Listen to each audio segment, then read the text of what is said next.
ऐसे तो सदनों में बिल पेश होना एक मामूली सी बात है, सामान्य घटना है, लेकिन कई ऐसे बिल होते हैं जिस पर विवाद होता है। एक ऐसा ही बिल है जिसे लेकर सरकार ये कह रही है कि जनसंख्या बढ़ी है, इसीलिए परिसीमन करना बहुत जरूरी है, यानी कि लोकसभा सीटों को बढ़ाना बहुत जरूरी है। अगर ये परिसीमन हुआ तो आप सिर्फ इतना समझिए कि कल तक जो सीटें 543 थी वो और ज्यादा बढ़ जाएंगी और कहा जा रहा है कि 850 तक पहुंच सकती हैं। यूपी को इसमें सबसे ज्यादा फायदा मिलेगा क्योंकि जनसंख्या के आधार पर आपको पता है कि उत्तर प्रदेश बड़ा है, बहुत तेजी से विकास भी कर रहा है, तो ऐसे में उत्तर प्रदेश को ज्यादा सीटें मिल सकती हैं। और जो उस साइड के राज्य हैं जैसे केरल और ये जो पढ़े लिखे राज्यों में गिने जाते हैं, ये अपने यहाँ जनसंख्या कंट्रोल करते हैं। तो इस आधार पर विवाद है कि इन राज्यों को जो जनसंख्या में कम है या जनसंख्या कंट्रोल पर इन्होंने ज्यादा काम किया है, उनकी जो प्रतिनिधित्व करने की जो क्षमता है या उनका जो राज्य को लेकर जो परसेंटेज है वो कम हो जाएगा, क्योंकि वहां पर सीटें कम होंगी, वहां के जो मेंबर्स होंगे वो कम वहां पहुंचेंगे, तो उनकी जो क्षेत्र की प्रॉब्लम है वो कम उठाई जा पाएगी। इस चीज को लेकर विरोध है। तो हम ये समझने की कोशिश करेंगे कि ये जो परिसीमन है ये क्यों हो रहा है, इसके पीछे का कारण क्या है, और अगर ये होता है तो इससे सरकार को कितना फायदा होता है। हमारे साथ पूर्वांचल गांधी संपूर्णानंद मल हैं, समसामयिक मुद्दों पर बहुत अच्छी पकड़ रखते हैं, खूब पढ़ते लिखते हैं, तो हर मुद्दे पर ठीक ठाक बताते भी रहते हैं। तो अभी मुझे ये बताइए कि ये जो परिसीमन है, ये जो सरकार कर रही है, ये पहली बार तो नहीं है, इतना पता है कि ये हुआ है पहले भी, लेकिन इसको लेकर इतना विवाद क्यों है? जब ये एक रेगुलर प्रैक्टिस है या ये कुछ समय बाद की जाने वाली एक प्रक्रिया है, तो विपक्ष के लोग इतना हंगामा क्यों कर रहे हैं? कहाँ हंगामा हो रहा है पल्लवी? वेलकम पल्लवी आपको। और हमने तो हंगामा नहीं देखा, जो डिबेट हो रहा है वो मल्लिकार्जुन खड़गे और विपक्ष के तमाम लोग ये कह रहे हैं कि हम इस बिल का विरोध करते हैं और कड़े शब्दों में वो इसलिए करते हैं कि वो नारी बिल अटैच करने में जो जल्दीबाजी मचा रहे हैं कि पहले हम आप बिल मतलब महिला बिल है, एक महिला आरक्षण वाला भी है जी, एक ये परिसीमन वाला भी है। अभी तो डिस्कस हमारे साथ परिसीमन का हो रहा है ना, पर सरकार इसको लिंक करके कह रही है, मतलब महिला आरक्षण और इसको इसलिए अभी हम डिबेट में महिला आरक्षण को किनारे कर लेते हैं। ठीक है, आपको एक क्लियर कट बता दें आपके दर्शकों को, जहां जो भी सुनता है और जो इंटरेस्ट रखता है पॉलिटी में, कॉन्स्टिट्यूशन में, कि इस बिल पर किसी तरह का सदन में किसी में विरोध नहीं है। पहली बात तो विपक्ष महिला आरक्षण पे विरोध वो लगा के हो रहा है ना, जैसे जल्दीबाजी में सरकार पड़ी है कि हम महिला आरक्षण बिल कर लें और रिजर्वेशन के जो नॉर्म्स हैं उसको ST SC का नॉर्म्स है, OBC आदि का नॉर्म्स नहीं है, और ये लोग ये कह रहे हैं कि नहीं आप सेंसस आ जाने दीजिए, ऑन द बेसिस ऑफ जो कास्ट बेसिस सेंसस है आ जाने दीजिए, तब इस पर काम करिए। ये टसेल जो टसेल देख रही हैं इसका ये हो रहा है। लेकिन इसी में एक बात जब हुई, पहले तो दो चार मुद्दा है। पहले मुद्दा ये है कि जब इसी चीज पे चर्चा हो रही थी तो अखिलेश यादव बोलते हैं कि क्या महिला जो मुस्लिम महिलाएं हैं उनको भी कुछ आरक्षण वगैरह कुछ देंगे क्या आप? तो उस पर अमित शाह जो है वो भड़क जाते हैं, कहते हैं आप पूरा ही टिकट मुसलमान महिलाओं को दे दीजिए, हमें क्या। तो मतलब जो आप जाति के आधार पर कह रहे हैं उस पर अमित शाह ये कह रहे हैं कि हमारा कॉन्स्टिट्यूशन इस तरीके से नहीं बना है कि आप जो है इस तरीके से जाति के आधार पर रिजर्वेशन बांटते चलें, तो इस आधार पर बांटते चलें, तो उस आधार पर एक नियम है और उसी नियम से चल सकता है। नहीं, वो जो बता रहे हैं उनका कॉन्स्टिट्यूशन इस आधार पर बना है और नेशनल पार्टी हो सकते हैं। इस डिबेट में हम पढ़ना नहीं चाहते। मैं आज एक बेहतरीन टॉपिक है कि जो परिसीमन है वो कितना देश के लिए फायदेमंद है, लोगों के लिए, वतन के लिए फायदेमंद है, कितना लूट होगा इस पर हम डिबेट करेंगे। लेकिन आपने इतना इंटरेस्टिंग बात कर दिया कि जो अखिलेश यादव कह रहे हैं वो एक प्रश्न कह रहे हैं और कॉन्स्टिट्यूशनल प्रावधान है रिजर्वेशन। जो अमित शाह कह रहे हैं कि हमारा कॉन्स्टिट्यूशन में ही फंडामेंटल बेसिक स्ट्रक्चर में पुरुष के आधार पर भी रिजर्वेशन होना चाहिए। तो ये तो क्या आ रहा है, अभी तक क्या आ रहा है, लेकिन वो गलत आ रहा है। 33% क्यों ला रहे हैं भाई? हम उस पर आपके साथ पल्लवी एक अलग डिबेट किया जाए। 50% दीजिए जब आधी बिल्कुल आधी आबादी है। आप एक आदमी बोल नहीं रहा है सदन में 33 क्या होता है? What 33% of reservation of the women for the women? आप जितनी उनकी एक्चुअल संख्या है, परसेंटेज जो उनका है उतना आप दीजिए। 49.78% जो भी है, 50% नहीं है, थोड़ा सा मार्जिनल कम है, उतना आप दीजिए। ये 33 क्यों? सवाल ये है कि अनुदान है, यदि आप तो ये 33 क्यों निकाला गया, किस आधार? ये अपने मनमाना इन लोगों ने निकाला है। जैसे अनुदान दे रहे हो, 33 दे रहे हैं तो ढोल पीटा जा रहा है कि हम महिलाओं के लिए क्या लुटा दिया, क्या कर दिया। उस पर भी मैंने एक चिट्ठी लिखी है। 33 दे रहे हैं तो ऐसे लग रहा है कि कुछ ऐसा दे रहे हैं महिलाओं को। प्रतिनिधित्व तो महिलाओं का बढ़ेगा। कहा जा रहा है कि 850 अगर सीटें हुई तो उसमें कुल मैं आप जो 70 क्या मैं इतना नहीं जान रहा हूं कि ये तो बढ़ेगा पल्लवी, बिल्कुल बड़ी बढ़ेगा। बात होगी। सरकार कह रही है कि पूरा देश, पूरी दुनिया इस तरफ देखेगी कि हमने महिलाओं को आगे बढ़ाने के लिए इतना बड़ा कदम उठाया। अरे ये क्या कर रहे हैं, अब तक तो कुचलते आए थे महिलाओं को, ये कोई अनुग्रह नहीं हो रहा। अब तक पीसते कुचलते दमित करते आए थे। दुनिया की चीज पे मत जाए। और रिजर्वेशन 50% क्यों नहीं? सवाल ये, हम तो ये पूछते हैं कि 33 क्यों बाउंडेशन 33 दे के? और ये 33 कहां से आया, इसका क्या मतलब? 33 हाफ क्यों रहे हैं? 33 से कहां से आ गया? जब 50% महिला है इस देश के अंदर, तो आपके 33 देने का क्या मतलब? कौन सी इसमें उदारता दिखा रहे हैं या कोई बड़ा काम कर रहे हैं? ये तो कॉन्स्टिट्यूशन के हिसाब से भी सोचा जाए तो ये व्यवस्था नहीं है। लेकिन सरकार मिला के कह रही है, सरकार मिला के ही लाई है। तो कह रहे देखिए महिलाओं ना को हक नहीं देना बात चाहते। इसी में उसमें मिलाए, वो बात वही आई है। सरकार चाह रही है कि हम इसको पास कर लें, और उसके पीछे का तर्क ये है कि जितने पहले से जो सांसद हैं उनका हक ना छिनाए, नई सीटें आए तो उसमें महिलाएं जो है वो रिजर्व होकर। अब देखिए, अब उतनी सीटें बिल्कुल एग्जैक्ट उनके खाते में चली जाएंगी। अब मैं बताता हूं कि एक सवाल आपकी है कि पहले भी रहा है, 81 article of the Indian constitution में यह व्यवस्था है कि समय के अनुसार आबादी बढ़ने के साथ परिसीमन किया जाएगा, समय अनुसार किया जाएगा। एक परिसीमन जो इंस्टेंट आज़ादी के बाद हुआ 51-52 में, जिसमें 400 के आसपास सीटें थी, 425 या 400 कुछ, तो पार्लियामेंट में इलेक्शन हुआ। दूसरा परिसीमन जब 71 का सेंसस आया, उसके बाद 76 में किया गया, जिसमें लगभग 490 के आसपास सीट थी, 488। तीसरा एक परिसीमन इसमें बाद में आया है, जिसमें हमको लगता है कि 96 वगैरह में आया है या जब भी आया है, उस परिसीमन में संख्या जो इसकी बढ़ा के की गई है या 1 में की गई है, एग्जैक्ट टाइम नहीं मालूम है, इसकी संख्या 545 की गई है, इस समय है। लेकिन उसी में व्यवस्था थी कि 21 के जनगणना के बाद, 11 की जनगणना के बाद, 21 के जनगणना के बाद, 2021 की जनगणना के बाद फिर एक बार रिवाइज होगा। क्या होगा कि सीट्स रिवाइज होगी according to census of the 2021। So अभी 21 की जनगणना नहीं हुई। आनन फानन में अभी इस जो हाइकअप करना है इनको सीट, इसके लिए बिल लाया गया। फिर महिला आरक्षण बिल इसी दौरान ले आया गया। महिला आरक्षण बिल इस दौरान यदि आप पास करेंगे तो इतनी उसमें त्रुटियां होंगी, इतनी त्रुटियां होंगी, आपको वेट करना चाहिए सेंसस का।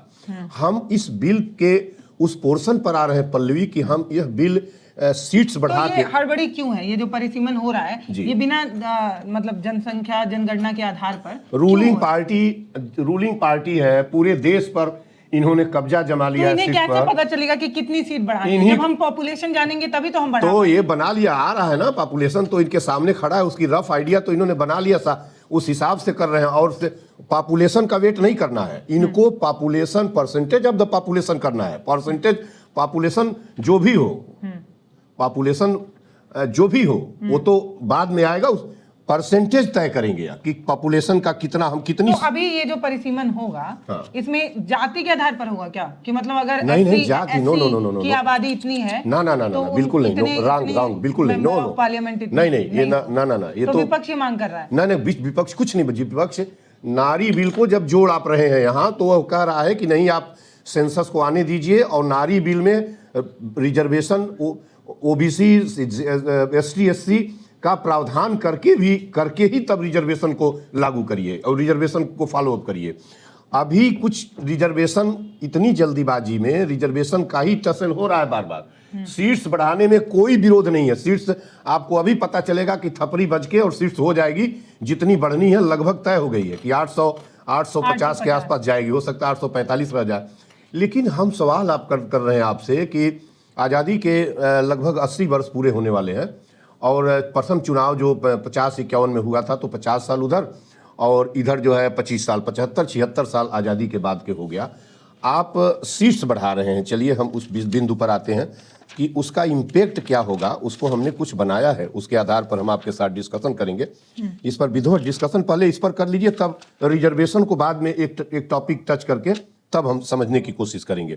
हम एक सवाल पूछना चाहते हैं सभी लोगों से कि जनसंख्या बढ़ना ये तो बायोलॉजिकल फेनोमेना है, ओके।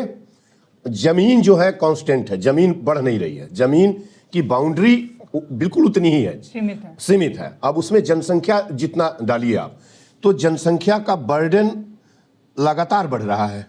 दूसरी बार उस पर एक्सपेंडिचर बढ़ रहा है, एरिया बढ़ नहीं रही है, और जो मेंबर ऑफ पार्लियामेंट्स हैं, जितनी सीट्स हैं 545 अभी हैं, जिनके लिए बचा है एवरेज प्रत्येक जिले में एक सीट है। जिले तो 700 हो गए, तो किसी बड़े जिले में 2 सीट भी कहीं कहीं पार्लियामेंट की हैं। जैसे देवरिया की एक पार्लियामेंट्री है, गोरखपुर का पार्लियामेंट है, तो दोनों काट काट के लगभग 2 सीट वहाँ भी है, यहाँ भी 2 सीट है। तो ऐसे ही देश के अंदर सीट्स कट के बनी हुई हैं। हम ये पूछना चाहते हैं आपसे भी, आपके चैनल के माध्यम से, आपके दर्शकों से, कि पल्लवी बात क्या है कि कोई विरोध एक आदमी क्यों नहीं कर रहा है? हमें ये कोई बताए क्यों विरोध नहीं कर रहा है? सभी दल सदन में एक मत से सहमत हैं, खुश हैं कि 850 हो जाए। पल्लवी, मेरा बिल्कुल इस पर अगेंस्ट विचार है। एक 145 करोड़ लोगों का विचार हो सकता है। मैं ये कहने की कोशिश कर रहा हूं कि भारत के इतिहास में जो दौर अभी चल रहा है, 100 जितने भी 300 350 और लोग इसमें इंट्रोड्यूस होंगे मेंबर्स, और 2500 के आसपास लेजिस्लेटिव असेंबली इंट्रोड्यूस, 4100 एमएलए हैं देश में सभी विधानसभाओं में मिलकर, और 545 एमपी हैं जो अपर हाउस को छोड़कर। तो यहाँ संख्या 250 से 300 बढ़ रही है, वहाँ संख्या 2000 से 2500 बढ़ रही है। ये 2500 लोग चोर, लुटेरे, बेईमान, अपराधी और जो है बलात्कारी, ये 4 कैटेगरी है। कोई एक आध संत हो, इसकी बात में नहीं, रेखा नहीं खींचता, लेकिन चोर सभी हैं, चोर सभी हैं। 545 कॉन्स्टिट्यूशनल चोर हैं इस हिंदुस्तान के। अब मैं बता रहा हूं कि इनके ऊपर कितना खर्च हो रहा है। 545 में यदि 300 और आप इंट्रोड्यूस कर रहे हैं, तो 300 में क्या इंट्रोड्यूस हो रहा है?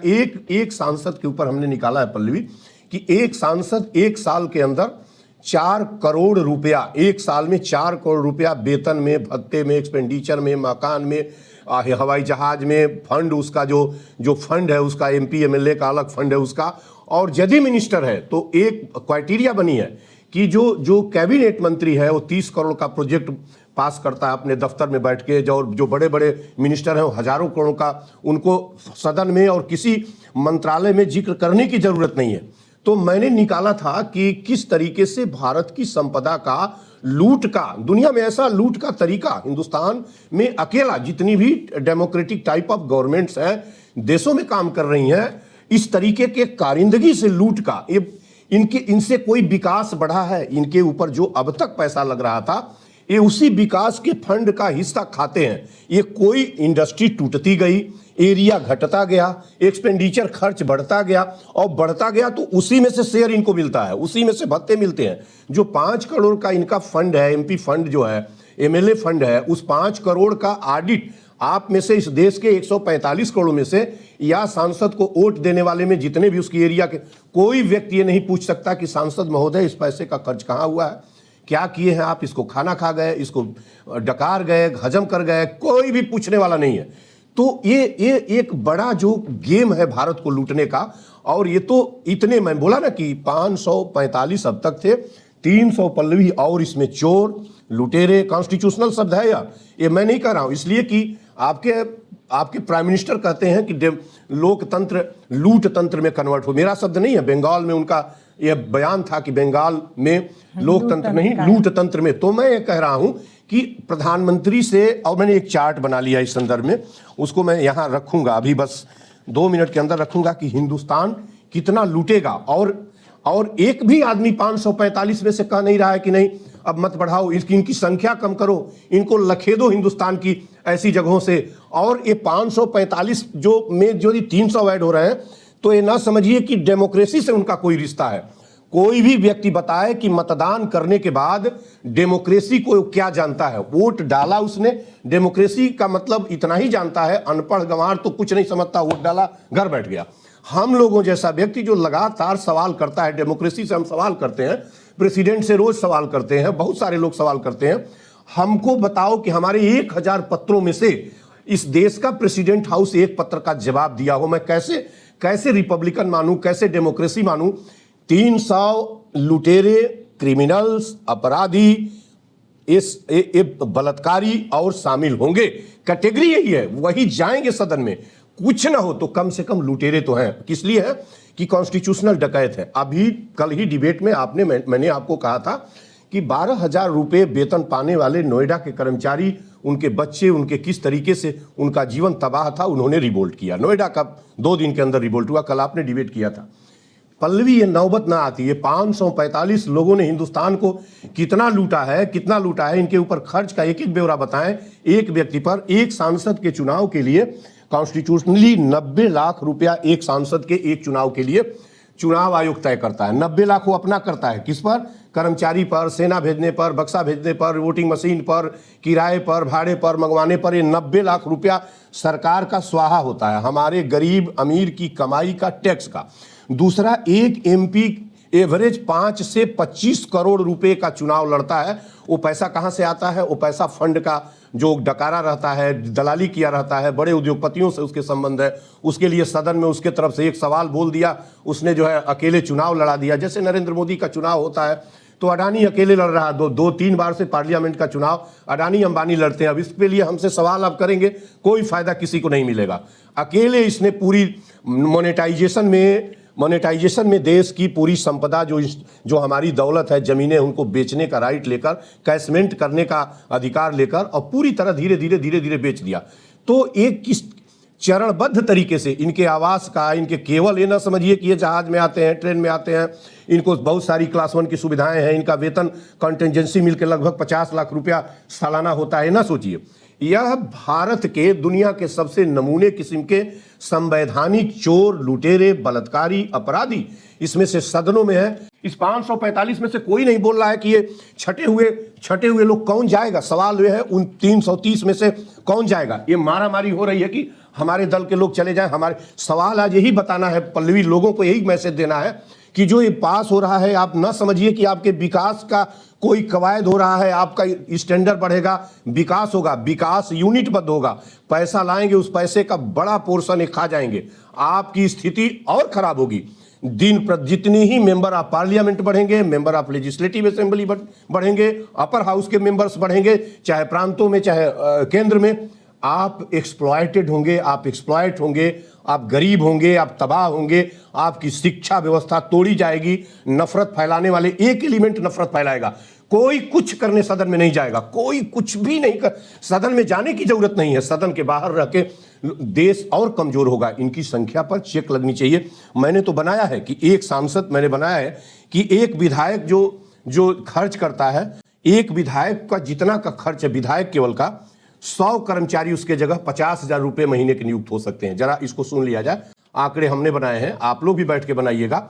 ये आंकड़े किसी किताब में, किसी ग्रंथ में नहीं मिलेंगे, सरकार डिस्क्लोज नहीं करती है, खर्चे जरूर करती है कि हाँ इतना एक्सपेंडिचर इसमें आएगा। और बहुत आपको जानकारी बता दें कि इनकी सैलरी और कुछ और, जैसे जजेज की, इनकी, और जो राष्ट्रपति हैं, प्रधानमंत्री हैं, इनकी सैलरी टैक्स के बाहर होती है और चलती कंसोलिडेटेड फंड, एक निधि रखी जाती है कि इनकी सैलरी, इनके पैसे दिए जाएंगे। एक विधायक, 100 कर्मचारी, एक विधायक, यदि विधायक का वेतन आदि खर्चे सब सामान्य दर्जे का कर दिया जाए तो 100 कर्मचारी 50,000 रुपए का भर्ती कर सकती हैं। और 4100 विधायक हैं, 4100 विधायक हैं। जब मैं जोड़ा था तो ये संख्या पड़ रही थी, जितनी संख्या पड़ रही थी वो संख्या हो रही है 4 लाख कर्मचारी, 4,50,000 पर मंथ के कर्मचारी नियुक्त हो सकते हैं। इसी तरह सांसद 500 रुपये, 500 सांसद के जो वेतन, भत्ते, खर्चे, एक्सपेंडिचर, आवास, उनके जितने भी खर्चे हैं, उनके चुनाव से लेके सब तरह के चुनाव पर खर्चे कहाँ से आएंगे? चुनाव पर खर्चे, पैसा कहाँ से आता है? वो 500 कर्मचारी का वेतन जितना होगा 50,000 रुपये पर खर्च आएगा, उतना अकेले भोग करता है, एक सांसद के ऊपर आता है। 2,75,000 इंप्लाई रखे जा सकते हैं 50,000 रुपया पर मंथ के। एक मंत्री 1,000 कर्मचारी के बराबर का खर्च करता है, करोड़ों का, महीनों का, करोड़ों का उसका बजट होता है। और उसकी सिक्योरिटी, उसके आने जाने, उसके दफ्तर, वो किसी भी लग्जरी विलासिता का जीवन भोग करेगा, होटल में रहना, आना जाना। आप सवाल नहीं खड़ा कर सकते। ये देश को चिथड़े में बना देंगे ये लोग। इनके ऊपर जो आ रहा था, मैंने नोट किया है, 10,000 इंप्लाई इनके ऊपर, इनके फंड से रखा जा सकता है। प्रधानमंत्री के अकेले ऊपर जितना 6 करोड़ 600 करोड़ 550 पौने 600 करोड़ रुपया प्रधानमंत्री के सालाना खर्च है। 1,000 कर्मचारी रख सकते हैं 50,000 रुपए के। और इस तरीके से मैंने बनाया है कि ये क्या कर सकते हैं, और जो इसके अतिरिक्त जो सरकारी धन है इनके ऊपर जो खर्च हो रहा है एक कैंडिडेट के चुनाव पर। एमपी चुनाव खर्च 90 लाख रुपया है और 550 को निकाला हूं तो ये हुआ है इकाई दहाई सैकड़ा हजार, ये हुआ है 45,000 करोड़ रुपया इनके ऊपर एमपी के इलेक्शन के ऊपर सरकार का खर्च होता है। यदि हम 5 से 25 करोड़ अप्रॉक्सीमेट मान लें कि एक सांसद जीतने के लिए चुनाव करता है, सैकड़ों करोड़ खर्च किया जाता है, पानी में पैसा बहाकर वोट लिया जाता है। हमने 25 करोड़ रुपया एक व्यक्ति का मान के रखा है, 13,000 करोड़ रुपया होता है एक चुनाव में, अपना निजी ये लोग उड़ाते हैं। इसी तरह एमएलए को मैंने माना है कि अप्रॉक्सीमेट एक एमएलए चुनाव जीतने के लिए 5 करोड़ रुपया, कोई 10 करोड़ खर्च करता होगा, कोई 1 करोड़ में भी 5 चुनाव जीतता होगा। तो वो खर्चा वो पल्लवी इस तरीके से जोड़कर इन लोगों का जो खर्चा है पल्लवी, ये जो इंट्रोड्यूस होंगे ना, ये गरीबों की, मजदूरों की कमाई, गाढ़ी कमाई, टैक्स का पैसा, इनके इंट्रोड्यूस होते ही टैक्स का स्लैब बढ़ जाएगा, फौरन टैक्स इतना हाइकअप हो जाएगा, उसके नीचे नहीं आना है। इनका पैसा ले आने के लिए आपकी चमड़ी उधेड़ ली जाएगी। तो एक घून जैसे गेहूं को खाता है ना, उसी तरीके से ये तो, अरे इनको, इनकी संख्या कम करनी चाहिए। और मैं सवाल ये खड़ा कर रहा हूँ, ऐसा होता है कि जनसंख्या अगर बढ़ रही है तो उनका एक लीडर होता है जो सदन किसका में लीडर, यही तो बोल रहा हूँ, किसका लीडर, सदन में जाके मुद्दा उठाने के लिए किसका लीडर? नो पल्लवी, आप जिस थोड़ी सदन में आप डेमोक्रेसी, कोई एक तो चाहिए ना जो सदन में पहुंचे। उत्तर प्रदेश की इतनी आबादी है, सबको थोड़ी विधानसभा भेज देंगे। आपको मैं, कोई एक रहेगा वो हमारी समस्या सुनेगा, वहां जाकर बताएगा। यही तो कॉन्स्टिट्यूशन है। नहीं, ये कॉन्स्टिट्यूशन लिखा है ना, नहीं बटा है ना, नहीं वो बटा है तो संवैधानिक ढांचा। अरे भाई, वो आबादी के हिसाब से बटा था, उस संविधान में नहीं लिखा है कि टेरिटरी रिड्यूस होती जाएगी। जब टेरिस्ट्रियल एरिया जब रिड्यूस होगी, सड़क में, पुल में और किसी तरीके से जब वो सीमित होती है, एरिया नहीं बढ़ रही है, एरिया कल्टीवेटेड लैंड या जो फर्टाइल लैंड है वो सिकुड़ती चली जा रही है। आप जो कह रही हैं उससे ज़्यादा मैं आगे जाकर ये बात सोच रहा हूँ। कानून बनाने वाले ने एक व्यवस्था दी है कि समय अनुसार आबादी बढ़ने पर, लेकिन वह किसके लिए बनाया था कि चरित्र अनुशासित लोग हों, ईमानदार। वो क्या पता था कि इतने बड़े लुटेरे मिलेंगे कि पर्सन वाइज इतना बजट आएगा तो उसका हिस्सा वो इनके देखिए, इनके चुनाव से लेकर इनकी गाड़ी, इनके घर, इनका खाना, इनका उड़ना, इनका चलना, इनका परिधान, इनकी बात, इनका डिस्कशन, इनके जीव खोलने पर, सब पर हिंदुस्तान की गाढ़ी कमाई गरीबों का, टैक्स पेयर्स का लगता है। ऐसी डेमोक्रेसी, ऐसे मेंबर्स से, अरे तुम डेमोक्रेसी, तुम क्यों इतनी डेमोक्रेसी? 400 जब सीट था फर्स्ट इलेक्शन के बाद, किस तरीके, जब आप संख्या बढ़ाएंगे तो उसी चंदे फंड से वो भी अपना और लग्जरी जीवन उनके लिए ऑलरेडी बना के रखा हुआ है। अच्छा ये बताइए, 300 मेंबर ऑफ पार्लियामेंट बढ़ जाए, 300 के लिए आवास बनेगा ना? पहले इतनी बात बताइए हमें। कोई आवास 5 करोड़ से नीचे में बनेगा, उसमें सांसद रहेगा? उतनी जमीन कम होगी, उतनी आवास बनेगा। और वो संख्या बढ़ने से ये क्या करने आ रहा है? संख्या बढ़ गई तो इसको बढ़ाने की क्या, इस संख्या बढ़ गई तो एक लुटेरा बढ़ा दिया जाएगा? संख्या बढ़ने का मतलब हुआ कि मैं व्यवहारिक धरातल पर डिस्कशन कर रहा हूं। अब आज नहीं तो कल पल्लवी मेरा डिस्कशन बच्चा हिंदुस्तान का रटेगा। ये तो बस खाने पर, ये देख लीजिए, इनके डिस्कशन से हमको डेमोक्रेसी का पाठ पढ़ाया जा रहा है। इस सदन में जो व्यवस्था है, और 125 करोड़ लोग दाने के मोहताज हैं, दाना मिल जा रहा है वही। और इसी नोएडा में इनसे 50 किलोमीटर दूर, 40 किलोमीटर दूर सदन में बैठते हैं जो 50 लाख रुपए वेतन वाले हैं, और किसी तरह की हवा इनके शरीर पर, कोई धूप और गर्मी बरसात नहीं लगनी है। फैक्ट्रियों में काम करके अपना जीवन बर्बाद करने वाला आदमी 12,000 रुपये पा रहा है। इन सबों के सदन में बैठने से और इस डेमोक्रेसी से मनुष्यता का क्या फायदा है भारत के? मैं तो ये पूछने की कोशिश कर रहा हूं। अब डिबेट आप करिए हमसे, जो करना हो। हम इस कॉन्स्टिट्यूशनल व्यवस्था पर आपत्ति नहीं उठा रहे हैं, हम आपत्ति ये उठा रहे हैं कि सीट न बढ़ाई जाए तो क्या बुरा होगा। हम तो ये पूछ रहे हैं किसी से कि सीट न बढ़ाई जाए तो क्या विकास? देखिए, जब एरिया एक्सपेंड होती, पल्लवी बात यही लोग है, उसको ऐसा बना दिया गया है कि कोई सुनने को, जब एरिया एक्सपेंड होती तब आपको लगता कि हाँ दौड़ने के लिए एक सांसद वोट लेने के बाद जमीन पे जाते ही नहीं। दोबारा कोई बता दे, कोई हिंदुस्तान का आदमी बता दे कि वोट देने के बाद वो मेरे दरवाजे पर आया है, वो वोट लेने आता है। उसके आपकी संख्या बढ़ने, एरिया बढ़ने, उसके ये नहीं है कि एक और सांसद, एक और लुटेरा, एक और चोर, एक और बलात्कारी, एक और हिंदुस्तान का डकैत उसमें शामिल होगा। ये सब मॉडर्न एज के, मॉडर्न व्यवस्था के। अंग्रेज आए लैंड रेवेन्यू के लिए, किसानों के चमड़ी उधेड़ते थे।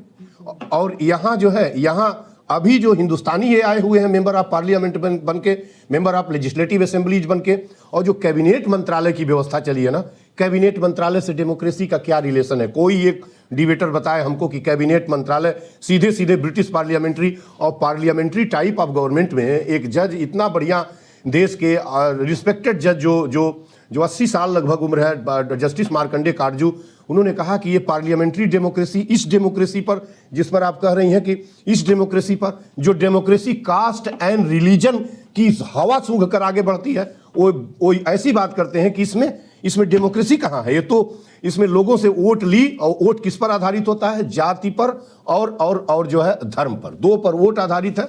उससे डेमोक्रेसी भारत की चल रही है। यहाँ लोग डेमोक्रेसी में केवल मतदान के अतिरिक्त कुछ नहीं जानते हैं। ऐसी डेमोक्रेसी को, हमको ऐसी डेमोक्रेसी को नहीं हटाना। डेमोक्रेसी का दोष नहीं है, ये दोष है भारत की डेमोक्रेसी का, जो इंडियन टाइप ऑफ डेमोक्रेसी है, जो ऑन द डिपेंड हो गई है, बेस्ड हो गई ऑन द बेस्ड ऑफ जो रिलीजन और कास्ट है, इस पर बेस्ड जो भारत की डेमोक्रेसी है ना, इसने हमारी पूरी व्यवस्था को, हमारी डेमोक्रेसी को विद्रूप कर दिया है, फूहड़ बना दिया है। किसी मंत्री तक तो उस क्षेत्र का कोई व्यक्ति पहुंच ही नहीं पाता है। वो अपने हिसाब से फंड खर्च करता है, दलालों को और बड़े बड़े उद्योगपतियों को 150, 200, 1000 करोड़, 1.5 कैबिनेट मंत्री का हजारों करोड़ का फंड पावर होता है। जैसे रोड मिनिस्टर है, कहता है कि हमने 1 लाख करोड़ की दिल्ली और बॉम्बे के बीच की सड़क एक्सप्रेसवे, 1 लाख करोड़ की सड़क हम बनवा रहे हैं। तो 1 लाख करोड़ उसने बजट अलॉट कर दिया, तो उस पर कोई डिबेट नहीं होना है पल्लवी। वो चाहे जिस मल्टीनेशनल कंपनी को दिया हो, जितना वो पोर्शन लूट ले जाए, जितना इसके घर दे दे, कोई उसका मतलब नहीं है। तो हिंदुस्तान के छटे हुए लुटेरे हैं, बहुत कारिंदगी से देश को लूटा जा रहा है।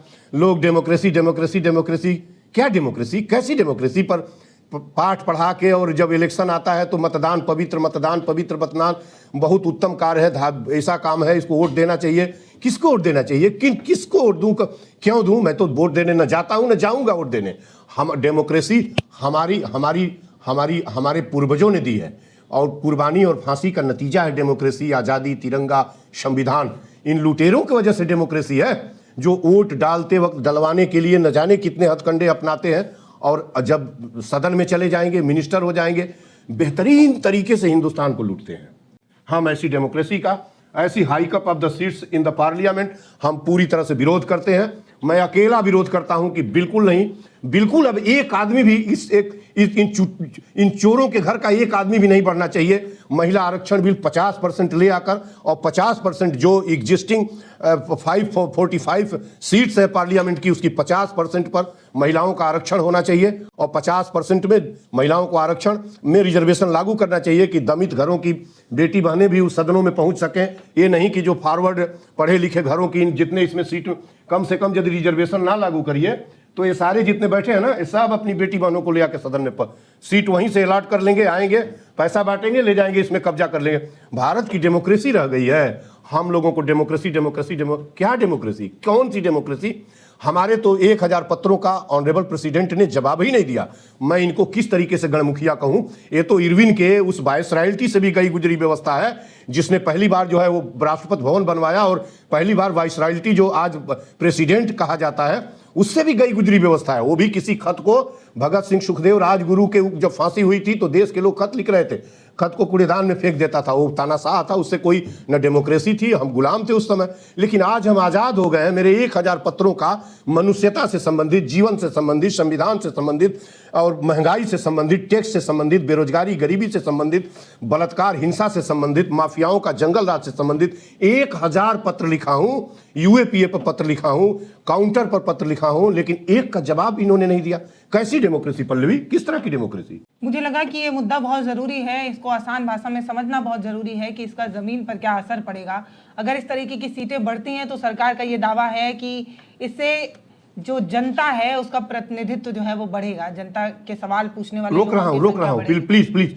जनता का प्रतिनिधित्व नहीं बढ़ेगा, चुने हुए उन्हीं कुछ 300 सीट बढ़ेगी तो 300 लोग चिन्हित है कि कौन लोग जाएंगे। जो आज से 40 साल पहले सदनों में गया है। एक तो आजादी के बाद सदनों में तत्काल वो लोग आए जो आजादी की लड़ाई लड़े थे पल्लवी, वो आए तो जो 70 80 90 की दहाई तक जीवित थे स्वतंत्रता संग्राम सेनानी, वो समझते थे कि हिंदुस्तान कैसे।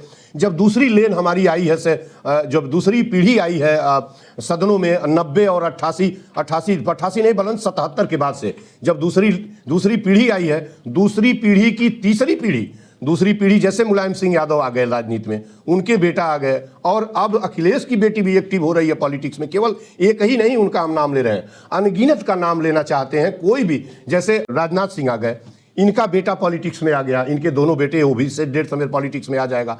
तीसरी कल्याण सिंह आए, उनका बेटा पॉलिटिक्स में आ गया। पूर्वांचल के सभी नेता आ गए, उनका तो एक कब्जा, ये जो सीट्स है ना, उस पर इन्हीं का पीढ़ी दर पीढ़ी वो डेमोक्रेसी। उसमें ये ना सोचिए कि कोई पल्लवी चली जाएंगी, कोई ये चले जाएंगे, कोई गुरहू प्रसाद का आप जा भी सकती हैं, मीडिया मैन है, हो सकता है कि आपको कोई जानता हो जा, लेकिन ये ना सोचे कि इस देश का कोई किसान, मजदूर, अंडा बेचने वाला, तरकारी बेचने वाला, जीवन चलाने वाला उस सदन में चला जाएगा।